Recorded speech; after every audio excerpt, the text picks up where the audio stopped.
Hello everyone. तो हम लोग जो है अपने नेक्स्ट वीडियो में आ गए हैं केमिकल रिएक्शन एंड इक्वेशन के। लास्ट वीडियो में मैंने आपको पढ़ाया था फेजेज इन केमिकल रिएक्शन। कितने फेज मैंने आपको बताए थे? कितने फेज? 4। कौन कौन सा? सॉलिड, लिक्विड, गैसियस स्टेट और एक्वस। अब हम इस वीडियो के अंदर डिस्कस करने वाले हैं balancing of a chemical equation. ठीक है, तो हम लोग देखते हैं balancing of a chemical equation की बात करने वाले हैं। देखिए, balancing of a chemical equation क्या है ना, जब हम किसी केमिकल इक्वेशन को बैलेंस करते हैं ना तो उसके लिए कुछ कंडीशन है। जैसे पहली कंडीशन ये है ना कि अगर कोई भी केमिकल रिएक्शन या इक्वेशन बैलेंस है ना तो उसमें लॉ ऑफ कंजर्वेशन ऑफ मास का फॉलो होना जरूरी है। तो हम लोग देखते हैं सबसे पहली बात क्या लिख रहा है। पहला पॉइंट, ये हमारा पहला पॉइंट है। पहला पॉइंट क्या कर रहा है? For a balanced chemical equations, अगर कोई भी केमिकल इक्वेशन बैलेंस है, the law of conservation of mass must be satisfied. तो उसके लिए लॉ ऑफ कंजर्वेशन ऑफ मास का सेटिस्फाइड होना जरूरी है। क्या होता है law of conservation of mass? Law of conservation of मास होता है कि हमारे पास जो सम ऑफ मास ऑफ रिएक्टेंट होगा ना, जो हमारा सम ऑफ मास ऑफ रिएक्टेंट होगा, हमारे पास सम ऑफ मास ऑफ रिएक्टेंट जो होता है वो हमारे पास क्या होता है? Sum of mass of product के इक्वल होना चाहिए। ठीक है ना, ये ऑलरेडी आपने क्लास 9 में भी ये वाला लॉ पढ़ा होगा। ओके, तो sum of mass of reactant sum of mass of product के इक्वल होना चाहिए। क्या दिया है? Law of conservation of mass. यहाँ पे ऑलरेडी आपको लिखा भी क्या है, देखिए क्या कर रहा है। According to this law matter की जगह आप मास भी ले सकते हैं। ठीक है ना, matter can neither be created nor be destroyed in a given chemical reaction. कोई भी अगर एक केमिकल रिएक्शन है ना तो जो हमारा मास है ना तो वो क्रिएट किया जा सकता है ना तो डिस्ट्रॉय किया जा सकता है। इसका मतलब यह है कि जो उसके अंदर कोई एक रिएक्टेंट है ना, अगर उसका मास हम जोड़ देंगे तो अगर वो प्रोडक्ट, जब वो प्रोडक्ट बनाएगा, अगर उसका भी हम मास जोड़ देंगे और दोनों का मास अगर सेम आ जाएगा ना तो वो law of conservation of mass को फॉलो करेगा। ठीक है ना, और जब law of conservation of mass को फॉलो करेगा ना तब हमारा बैलेंस्ड केमिकल इक्वेशन वो कहलाएगा। ओके, और इसको किसने दिया था? भाई एंटोनी लेवोसियर ने दिया था। ठीक है, ये सब बातें आपको पता होगा 9 से। अब देखिए हमारे पास क्या है कि कोई केमिकल रिएक्शन है। फॉर एग्जांपल एक केमिकल रिएक्शन है, एक मान लो ए है और ये है प्लस बी। तो ए प्लस बी और यहाँ पे मैंने एक बताया एरो और ये बना रहा है सी। देखो ए प्लस बी जो लेफ्ट साइड में ना, इसको हम बोलते हैं रिएक्टेंट। क्या बोलने वाले हैं इसको हम बोलने वाले हैं रिएक्टेंट। और ये जो ए प्लस बी से मिलके हमारा जो सी बन रहा है ना, इसको हम बोलने वाले हैं प्रोडक्ट। तो हमारे पास क्या है? लेफ्ट हैंड साइड में कौन होता है? रिएक्टेंट। राइट हैंड साइड में कौन होता है? प्रोडक्ट। और ये जो एरो बना हुआ है ना, ये एरो जो बना हुआ है हमारा, ये बताता है डायरेक्शन ऑफ द रिएक्शन, कि मतलब रिएक्शन का डायरेक्शन क्या है। आ रही बात समझ में? एरो क्या बताएगा? Direction of the reaction. तो इस लाइन को पढ़िए, क्या कर रहा है? The reactants are written on the left hand side of the equation. जो हमारा इक्वेशन है ना उसमें जो रिएक्टेंट होंगे किधर लिखे जाएंगे? Left hand side. ये कौन सा साइड है? लेफ्ट हैंड साइड है। वेयर एज, जबकि products are written on the right side of the equation. वहीं पे जो हमारा प्रोडक्ट होगा ना वो किधर लिखा जाएगा? राइट साइड में। तो जो ये सी है ना ये किधर लिखा गया है? राइट हैंड साइड में। आ रही बात समझ में? तो एक केमिकल रिएक्शन को जब हम लिखते हैं ना तो उसका तरीका क्या है? रिएक्टेंट लेफ्ट हैंड साइड में होगा और जो प्रोडक्ट होगा वो किधर होने वाला है? राइट हैंड साइड में। तो आपको आई होप ये समझ में आया होगा कि पहली बात, अगर एक केमिकल इक्वेशन को बैलेंस्ड होना है तो उसके लिए पहली चीज क्या कंपलसरी है कि law of conservation of mass को फॉलो करें। Law of conservation of mass क्या कह रहा है? Sum of mass of reactant is equal to sum of mass of product. और you can say that mass can neither be created nor be destroyed in during a chemical reaction. ठीक है ना, और हमारे पास रिएक्टेंट को left में लिख रहे हो और प्रोडक्ट को हम लोग राइट हैंड साइड में लिखना है। ठीक है, नेक्स्ट हम देखते हैं यहाँ पे। तो नेक्स्ट हमारे पास यहाँ पे ये देखो,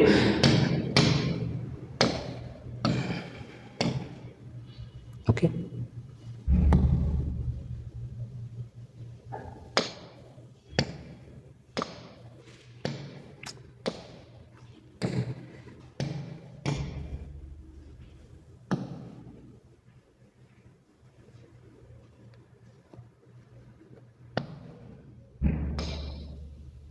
ये ले ही नहीं रहा है।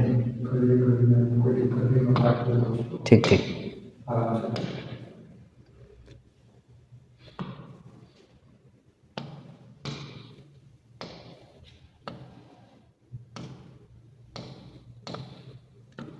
ओके। और नेक्स्ट हमारा पॉइंट क्या होने वाला है, नेक्स्ट हमारा पॉइंट है कि arrow is placed between them to show the direction of chemical reaction. और अभी मैंने बताया ना कि ए है प्लस बी है और ये क्या बना रहा है, सी बना रहा है। तो ये जो हम एरो लगा रहे हैं ना, ये क्या बता रहा है, ये बता रहा है केमिकल रिएक्शन का डायरेक्शन। आ रही बात समझ में? इन दोनों के बीच में हम एरो क्यों लगा रहे हैं, क्योंकि ये केमिकल रिएक्शन का डायरेक्शन बता रहा है। देखो नेक्स्ट पॉइंट क्या बता रहा है, ये बहुत इंपॉर्टेंट पॉइंट है। देखिए ये एक बैलेंस्ड केमिकल इक्वेशन के लिए ये वाला पॉइंट बहुत इंपॉर्टेंट है। The number of atoms in both side of equation should remain same, ठीक है ना। और ये दोनों पॉइंट एक दूसरे को जो है रिलेट करेंगे। कैसे कि हमारे पास एक चीज कह रहा है कि जैसे मान लो इधर जितने नंबर ऑफ एटम है ना रिएक्टेंट में, जो भी हमारा एलिमेंट है, उतना ही प्रोडक्ट में भी नंबर ऑफ एटम होना चाहिए, तभी वो केमिकल इक्वेशन बैलेंस कहलाएगा। ओके। और इसके बाद से क्या कर रहा है, the equation must contain the correct formula and this is very important. अगर फॉर्मूला आपको नहीं पता है तो फिर आप कभी भी केमिकल इक्वेशन को बैलेंस नहीं कर पाएंगे। पहली कंडीशन ये है ना कि आपको करेक्ट फॉर्मूला आना चाहिए। आ रही बात समझ में? ठीक है ना। करेक्ट फॉर्मूला के बिना जो है आप केमिकल इक्वेशन को कभी नहीं बैलेंस कर पाएंगे। अगर आपने फॉर्मूला गलत लिख दिया तो केमिकल इक्वेशन बैलेंस होने में बहुत प्रॉब्लम होगा।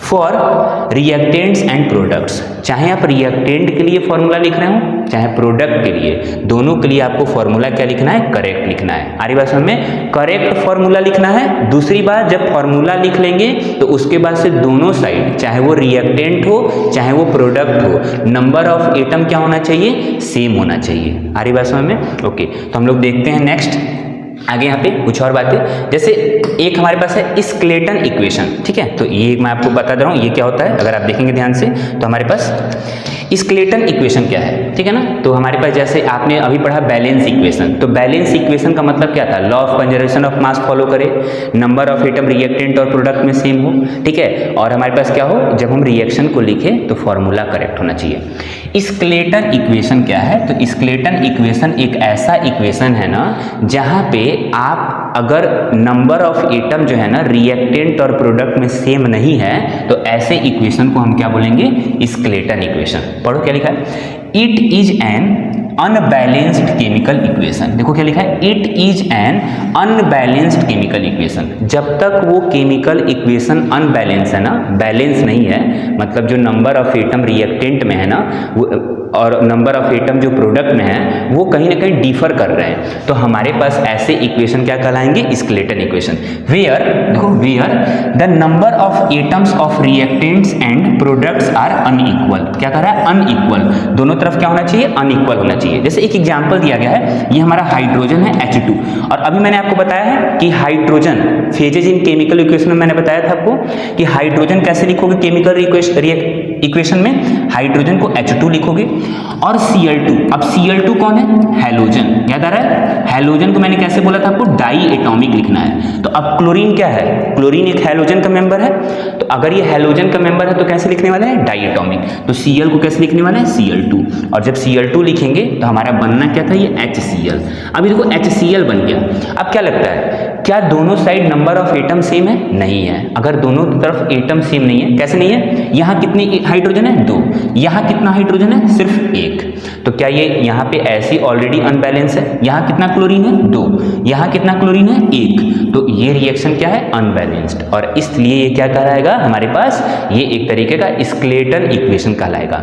अगर मैं इसको बैलेंस कर दूं, 2 हाइड्रोजन 2 क्लोरीन, अगर मैं इसको बैलेंस कर दूं, आगे 2 लगा दूं, तो अब ये हो गया बैलेंस। और अब ये बैलेंस हो गया तो ऑब्वियस ये बात है क्या होगा, मैंने एक तो करेक्ट फॉर्मूला लिखा, नंबर ऑफ एटम को बैलेंस कर दिया, तो अब ये क्या होगा, एक तरीके का बैलेंस्ड इक्वेशन हो गया। और जब बैलेंस्ड हो गया तो किसको फॉलो करने वाला है, ये law of conservation of mass को। जब तक ये अनबैलेंस्ड था, अरे बस में जब तक ये अनबैलेंस्ड था तब तक ये law of conservation of mass को फॉलो नहीं करता, लेकिन जैसे ही ये बैलेंस हो गया अब ये law of conservation of mass को फॉलो करना स्टार्ट कर देगा। एक और बात आप ये कह सकते हैं कि जो स्केलेटन इक्वेशन होंगे ना, does not follow law of conservation of mass, does not follow law of conservation of mass, क्योंकि अगर law of conservation of mass को फॉलो करना है ना किधर, तो उसके लिए the number of atom in reactant side as well as product side both should be equal. Okay, तो आई होप आपको स्केलेटन इक्वेशन समझ में आ गया होगा कि अनबैलेंस केमिकल इक्वेशन होता है जिसमें नंबर ऑफ एटम जितने रिएक्टेंट में होंगे उतने प्रोडक्ट में नहीं होंगे, वो हमारा क्या कहलाने वाला है, स्केलेटन इक्वेशन। आई बात समझ में? ठीक है, चलते हैं आगे। ओके, सो नेक्स्ट हमारे पास, अब चूंकि हमको फॉर्मूला सब करेक्ट पता होना चाहिए, तो मैं अब आपको फॉर्मूला सब बता रहा हूँ, कहाँ कहाँ पे कौन सा फॉर्मूला यूज करेंगे, ठीक है ना, ताकि जब हम अगले वीडियो में टाइप्स ऑफ केमिकल रिएक्शन पढ़ें ना, तो आपको क्लियर हो कि हम लोग एक एक फॉर्मूला को कैसे बना रहे हैं। ओके, तो अब हम बात करने वाले हैं फॉर्मूला की, और यहाँ पे हमारे पास ये आ गया है, देखिए यहाँ पे हमारे पास कुछ फॉर्मूला है जो कि हम यहाँ पे बात करने वाले हैं। देखो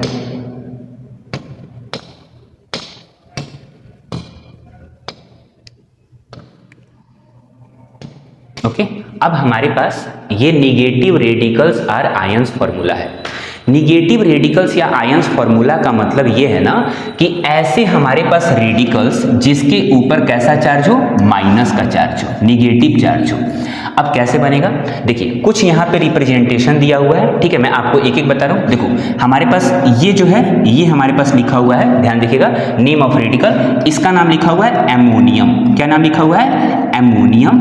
और एमोनियम का जो हमारा फॉर्मूला होगा वो हमारा होगा NH4+। क्या होने वाला है, NH4, ठीक है, हमारे पास यहाँ पे प्लस, ओके, ये जो है हमारे पास इसमें ले लिया गया है, ठीक है ना, ये हमारे पास पॉजिटिव में आएगा, ठीक है, कोई बात नहीं, ओके।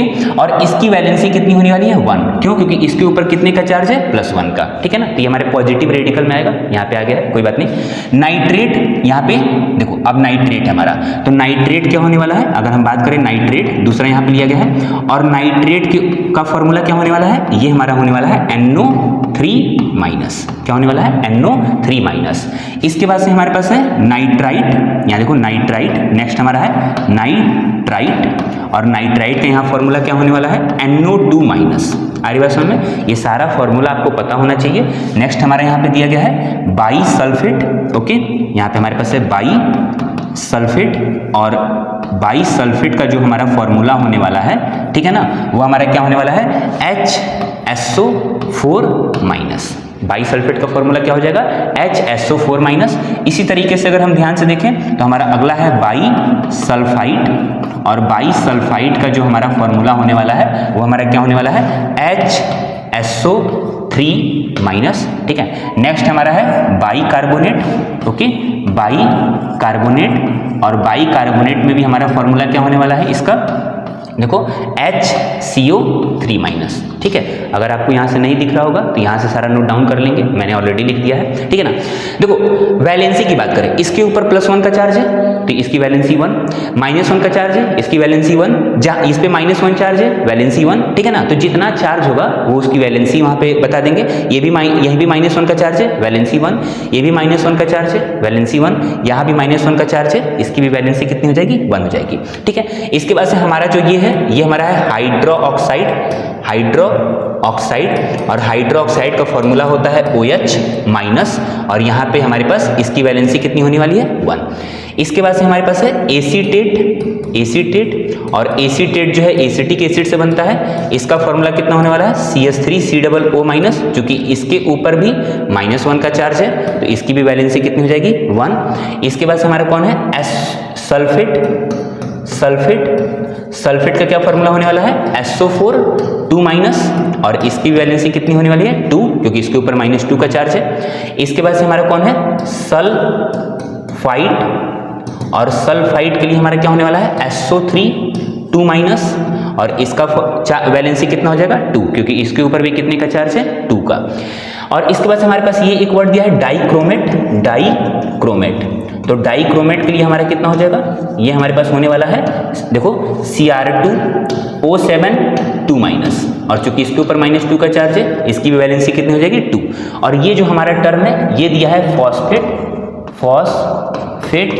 इसका फॉर्मूला जो है हमारे पास क्या होने वाला है, PO4(3-), ठीक है, और इस हमारे पास, ठीक है ना, फॉस्फेट है, सॉरी, ठीक है ना, यहाँ पे हमारे पास हो जाएगा, ठीक है, PO4(3-), इसकी वैलेंसी कितनी हो जाएगी हमारे पास, 3 हो जाएगी, ओके।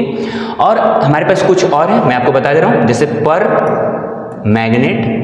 पर मैग्नेट का फॉर्मूला क्या होता है, MnO4 माइनस, ठीक है, इसकी वैलेंसी कितनी होने वाली है यहाँ पे 1 होने वाली है। अगर हम फॉस्फाइड की बात करें, फॉस्फाइड की बात करें तो उसकी कितना हो जाएगा हमारे पास PO3, इसके ऊपर 3 माइनस, और ये हमारे पास इसकी वैलेंसी कितनी होने वाली है 3 होने वाली है। आ रही बात समझ में? तो ये हमारे पास किसके, हमारे पास फॉर्मूला है निगेटिव रेडिकल्स के। आया समझ में? तो ये हमारा पूरा का पूरा क्या है, निगेटिव रेडिकल्स है। तो आपको ये सब फॉर्मूला पता होना चाहिए जब आप केमिकल रिएक्शन पढ़ेंगे तो, ठीक है ना। आप चाहें तो इसका स्क्रीनशॉट ले लें, ठीक है ना, आप या तो फिर आप इसको वीडियो को पॉज करके नोट डाउन कर लें। ओके, ठीक है। तो ये हमारा हो गया निगेटिव रेडिकल्स के बारे में, ठीक है। और बाकी अगर कोई दूसरा निगेटिव रेडिकल हमारे अगर एग्जाम्पल्स के दौरान या केमिकल रिएक्शन को पढ़ने के दौरान आता है तो फिर मैं वहाँ आपको बता दूंगा। ओके, तो अब हम नेक्स्ट देखते हैं यहाँ पे, ठीक। नेक्स्ट हमारा आ गया ये पॉजिटिव रेडिकल्स, ठीक है ना। अब पॉजिटिव रेडिकल्स की हम लोग बात करते हैं, ठीक है। तो पॉजिटिव रेडिकल्स की हम यहाँ पे बात करने वाले हैं। ओके, देखिए तो हमारे पास ये आ गया पॉजिटिव रेडिकल्स। ओके, चलिए अब पॉजिटिव रेडिकल्स में क्या है कि ऐसा हमारे पास एलिमेंट, ठीक है ना, या हमारे पास जो रेडिकल्स या आयंस होंगे उस पे कैसा चार्ज होगा। तो देखो ये सब हमको ऑलरेडी आता है, ठीक है ना। जैसे हमारा पहला यहाँ पे ये जो बना हुआ है ये क्या है, हाइड्रोजन। हाइड्रोजन, अब हाइड्रोजन की कंडीशन आप जान लीजिए, हाइड्रोजन की 2 कंडीशन होती है, ठीक है ना। हाइड्रोजन क्या होगा, हाइड्रोजन प्लस भी बनाएगा, हाइड्रोजन माइनस भी बनाएगा। हाइड्रोजन प्लस भी बनाएगा, माइनस भी बनाएगा। हाइड्रोजन प्लस बनाएगा when combine with non metal. जब ये नॉन मेटल से कंबाइन होगा ना तो ये कैसा बनाएगा, प्लस। और वहीं पे जब ये माइनस कब बनाएगा, when combine with metal.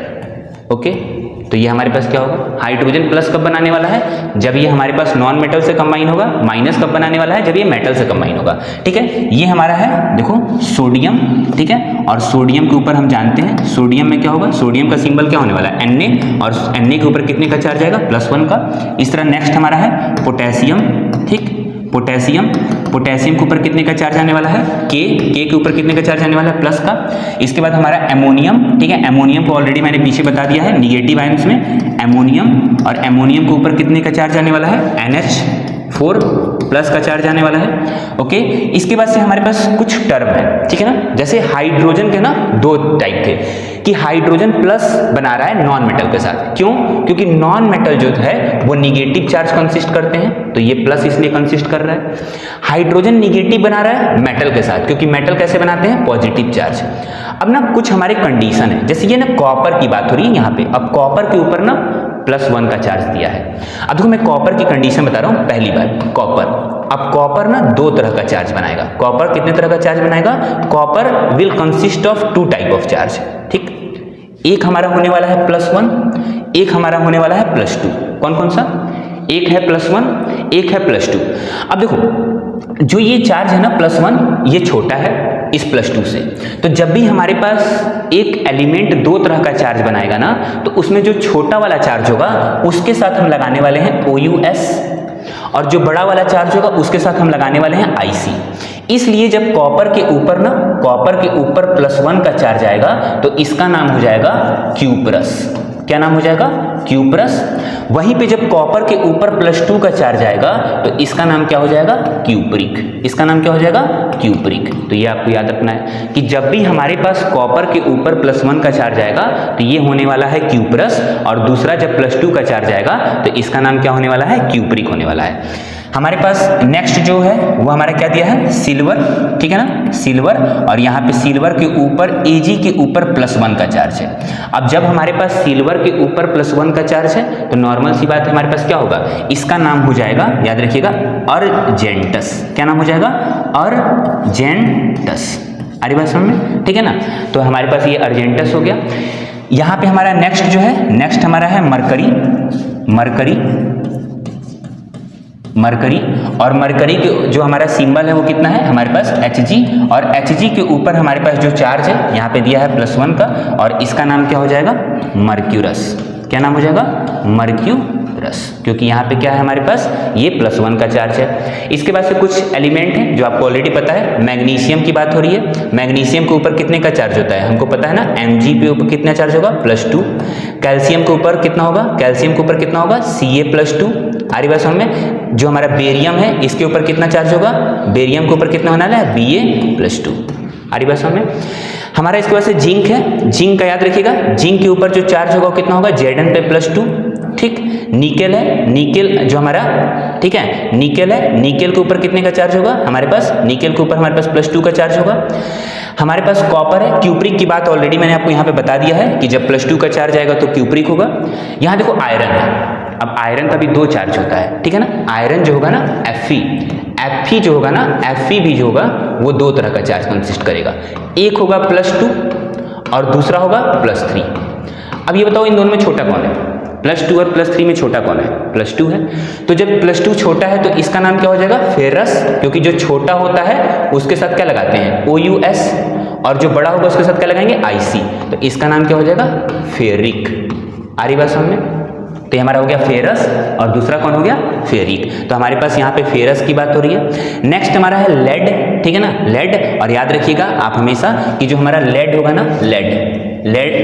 Lead का सिंबल क्या होगा, लेड का सिंबल होगा Pb, और लेड के ऊपर कितने का चार्ज होगा +2 का।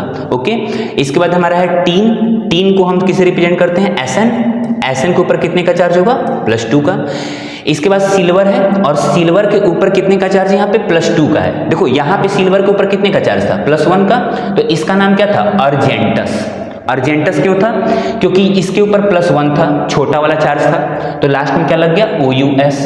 अगर यहीं पे इसके ऊपर, अब इस सिल्वर के ऊपर कितने का रहा है +2 का चार्ज Ag+2, तो अब बताओ इसका नाम क्या होगा यहाँ पे क्या होगा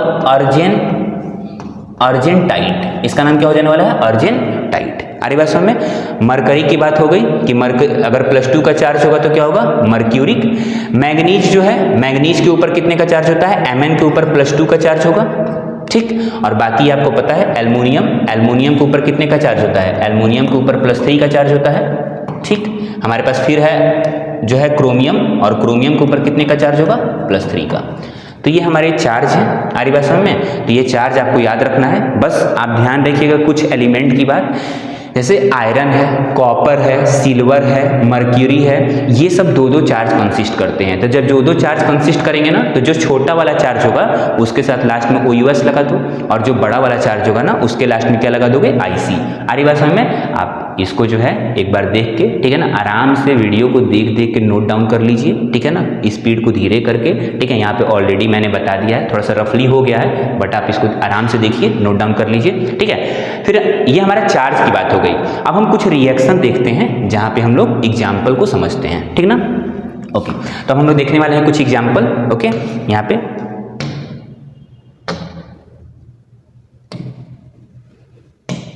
ओके, सो यहाँ पे हम लोग आ गए एग्जाम्पल पे, ठीक।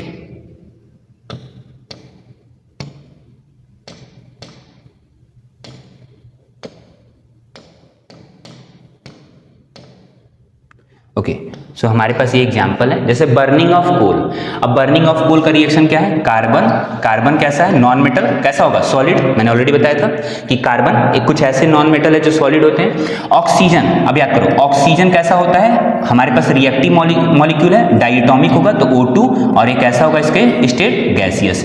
जब हम इसको रिएक्ट कराएंगे तो क्या बनेगा CO2। और बर्निंग ऑफ कोल है, ठीक है ना, तो बर्निंग ऑफ कोल कैसा होगा, एक तरीके का कैसा रिएक्शन है ये हमारे पास कंबस्टन रिएक्शन है। आ रही बात समझ में, ठीक है ना, कंबस्टन के फॉर्म में हो रहा है, ठीक है ना, यहाँ पे CO2 निकल रहा है। ओके, तो हमारे पास ये रिएक्शन हो गया। याद रखिएगा बर्निंग ऑफ कोल रिएक्शन क्या होता है, C+O2 मिलकर क्या बनाता है CO2। ओके, नेक्स्ट रिएक्शन हम देखते हैं, ठीक। बर्निंग ऑफ मैग्नीशियम रिएक्शन, इसका डिस्कशन हम ऑलरेडी बहुत बार कर चुके हैं आपको, ठीक है। अब यहाँ देखते हैं हमारे पास बर्निंग ऑफ मैग्नीशियम रिएक्शन क्या होगा, मैग्नीशियम है, मैग्नीशियम एक मेटल है, सॉलिड के फॉर्म में होगा, प्लस ऑक्सीजन हमारा क्या है O2 हो जाएगा, गैस के फॉर्म में होगा।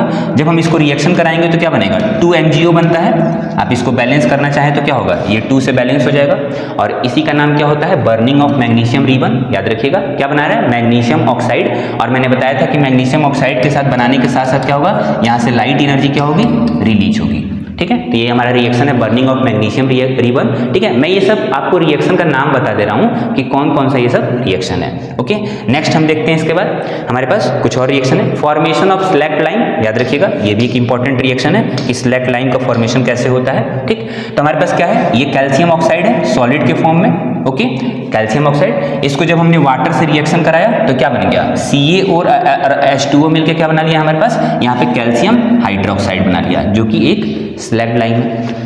आ रही बात समझ में। तो हमारे पास ये भी एक तरीके का केमिकल रिएक्शन है जो कि इंपॉर्टेंट है, जिसका नाम क्या है, formation of slag line. Okay, next हम देखते हैं यहाँ पे, नेक्स्ट हमारा रिएक्शन है फॉर्मेशन ऑफ वाटर। ओके, और फॉर्मेशन ऑफ वाटर में देखते हैं,